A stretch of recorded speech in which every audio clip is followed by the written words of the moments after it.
ಮಂಗಳೂರು ಮಹಾನಗರ ಪಾಲಿಕೆ ವ್ಯಾಪ್ತಿಯ 37ನೇ ಮರೋಳಿ ವಾರ್ಡಿನ ಅಡುಮರೋಳಿ ಬಳಿ 20 ಲಕ್ಷ ರೂಪಾಯಿ ವಿಶೇಷ ಅನುದಾನದಲ್ಲಿ ತಡೆಗೋಡೆ ನಿರ್ಮಾಣವಾಗಲಿದ್ದು, ಶಾಸಕ ವೇದವ್ಯಾಸ್ ಕಾಮತ್ರವರ ನೇತೃತ್ವದಲ್ಲಿ ಭೂಮಿ ಪೂಜೆ ನಡೆಯಿತು. ನಂತರ ಮಾತನಾಡಿದ ಶಾಸಕರು, ಕಳೆದ ಮಳೆಗಾಲದಲ್ಲಿ ಈ ಭಾಗದ ಗೋಡೆಯು ಸಂಪೂರ್ಣ ಹಾನಿಯಾಗಿದ್ದು, ಇದೀಗ ಪರಿಹಾರ ನಿಧಿಯಲ್ಲಿ ಕಾಮಗಾರಿ ಕೈಗೆತ್ತಿಕೊಳ್ಳಲಾಗಿದೆ. ಕಳೆದ 3 ವರ್ಷಗಳಲ್ಲಿ ಸುಮಾರು 300 ರಿಂದ 400 ಕೋಟಿಗೂ ಹೆಚ್ಚು ಹಾನಿಯಾಗಿದ್ದರೂ ಅಗತ್ಯ ಪ್ರಮಾಣದ ಪರಿಹಾರ ರಾಜ್ಯ ಸರ್ಕಾರದಿಂದ ಬಂದಿಲ್ಲದಿರುವುದು ಬೇಸರದ ಸಂಗತಿ ಎಂದರು. ಕರ್ನಾಟಕ ರಾಜ್ಯ ಸರ್ಕಾರದ ಮಳೆ ಹಾನಿಯ ಹಣಗಳು ಈ ಕಾಮಗಾರಿಗಳನ್ನು ಆಯ್ಕೆ ಮಾಡಿ ಕೊಡಬೇಕು ಅಂತ ಹೇಳಿದ್ರೆ ಮಳೆ ಹಾನಿಯ ಕಾಮಗಾರಿಗಳನ್ನು ಜನರಿಂದ ಗೆದ್ದಂಥ ಆಯ್ಕೆಯಾದಂಥ ಶಾಸಕನು ಮಳೆ ಹಾನಿಗೆ ಎಲ್ಲ ಕಾಮಗಾರಿಗಳನ್ನು ಆಯ್ಕೆಯನ್ನು ಮಾಡತಕ್ಕದ್ದು. ತದನಂತರ ಆದೇಶ ಬರುವಾಗ ಕೂಡ ಶಾಸಕರ ಹೆಸರಿನಲ್ಲೇ ಬರುವಂಥದ್ದು.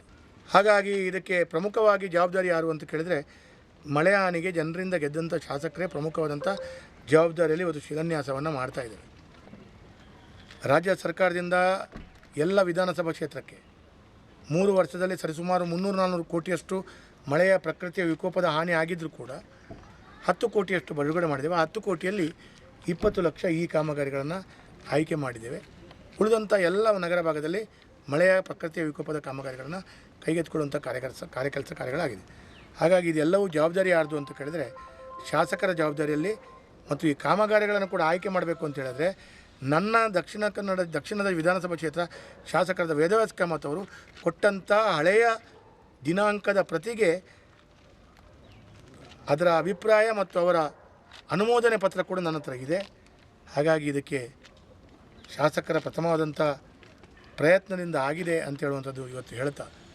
ಈ ವೇಳೆ ಪ್ರಮುಖರಾದ ಕಿರಣ್ ಮರೋಳಿ, ಮನೋಹರ್ ಶೆಟ್ಟಿ ಕದ್ರಿ, ಲೂಸಿ ಪಿಂಟೋ, ಗ್ರಿಪ್ಪೆನ್, ಎಲಿಜಾ, ಮಧುಕುಮಾರ್, ನವೀನ್, ಡೇವಿಡ್, ಸಾವಿತ್ರಿ, ಶರತ್, ತುಷಾರ್, ಹರಿಣಾಕ್ಷ, ಅಕ್ಷಿತ್, ಯೋಗೇಶ್ವರಿ, ಜಗದೀಶ್ ಶೆಟ್ಟಿ, ರುಕ್ಮಯ್ಯ, ರಾಘು, ಅರುಣ್ ಶೆಟ್ಟಿ, ಮನೋಹರ್ ಶೆಟ್ಟಿ ಕದ್ರಿ, ರಾಜೇಶ್ ಅಲಂಗಾರ್, ಶರತ್, ಮಾಲತಿ, ಸುಲೋಚನಾ, ವತ್ಸಲ ಸೇರಿದಂತೆ ಅನೇಕರು ಉಪಸ್ಥಿತರಿದ್ದರು.